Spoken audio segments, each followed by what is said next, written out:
এটা হচ্ছে তড়কা আর এটা হচ্ছে নাস্তা রেসিপি। তো কেমনভাবে আমি বানিয়েছি নাস্তা রেসিপি আর তড়কাটা আমি শেয়ার করি না আপনাদের সঙ্গে, খালি নাস্তা রেসিপিটা শেয়ার করেছি। তো কেমনভাবে বানিয়েছি পুরো ভিডিওতে দেখে নেওয়া যায়।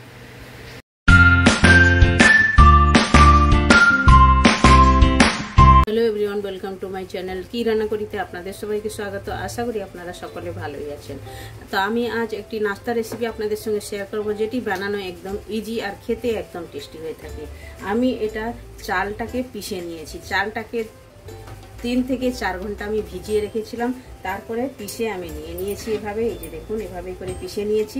খালি এটা চালের গুঁড়ো মানে পিষে নিয়েছি, চালকে ভিজিয়ে রেখে ভালোভাবে পিষে নিয়েছি। এখন এটাতে আমি মিক্সড করব লবণ, স্বাদ মতো লবণ অ্যাড করলাম। আর এটাতে মিক্স করব এই যে নারকেলটাকে আমি কুড়িয়ে নিয়েছি, নারকেল কুড়োনো। এভাবেই করে নাস্তাটা তৈরি করব, খুবই টেস্টি হয়ে থাকে। নারকেলটা এর মধ্যে দিয়ে দিলে খুবই ভালো লাগে খেতে।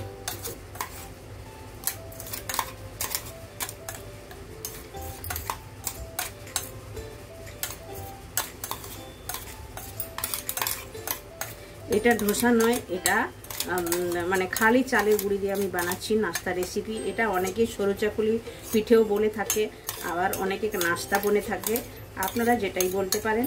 কিন্তু এটা বানানো যতটাই ইজি আর খেতে অতটাই টেস্টি। আর এটাতে একটু স্বাদ মতো আমি 1 চামচের মতো চিনি দেব। চিনি দিলাম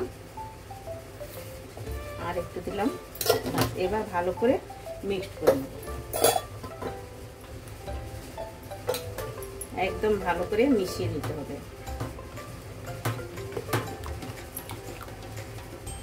তো নারকেল কুড়িয়েছিলাম, নারকেলের মিক্সচারটা ধুয়ে 1 চামচের মতো আমি জল দিলাম। একটু পাতলা করব, এতটাই পাতলা করব প্রথমে, দিয়ে আমি দেখবো কতটা কিভাবে হয়, তাহলে সেই হিসাবে জলটা মিক্সড করব।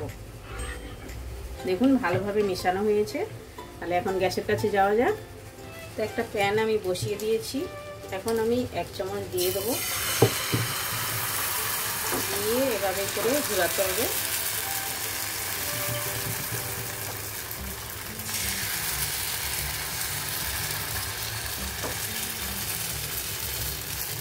দেখুন এভাবে করে ঘুরিয়ে দিলাম।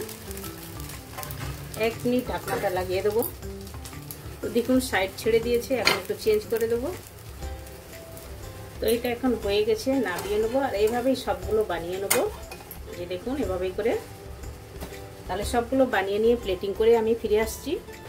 দেখুন নাস্তার রেসিপিটা আমার একদম রেডি হয়ে গেছে। আর তার সঙ্গে আমি রেখেছি তড়কা। এটা আমি তড়কা বানিয়েছি, আপনারা এভাবে বানিয়ে টিফিনে দিতে পারেন, বাচ্চাদের ডাব্বাতে দিতে পারেন, কিংবা যারা অফিসে যাচ্ছে তাদের সঙ্গেও তাদেরকেও টিফিনটা বানিয়ে দিতে পারেন। আর এটা খেতে দুর্দান্ত স্বাদের হয়ে থাকে, বানানো তো একদম ইজি। আমি তড়কাটা একটু জুস বানিয়েছি, আপনারা শুকনো বানিয়ে ডাব্বার মধ্যে দিতে পারেন, মানে টিফিনের মধ্যে দিতে পারেন। তাহলে চলুন এভাবে আপনারা একবার নাস্তাটা বানিয়ে খেয়ে দেখবেন, খেতে কিন্তু দুর্দান্ত স্বাদের হয়ে থাকে। আর দেখুন কিভাবে জালি জালি হয়েছে। তো এই নাস্তার রেসিপিটা আপনাদের ভালো লেগে থাকলে লাইক, শেয়ার, কমেন্ট করবেন। যারা এখনো পর্যন্ত চ্যানেলটি সাবস্ক্রাইব করেননি, প্লিজ চ্যানেলটি সাবস্ক্রাইব করে নেবেন।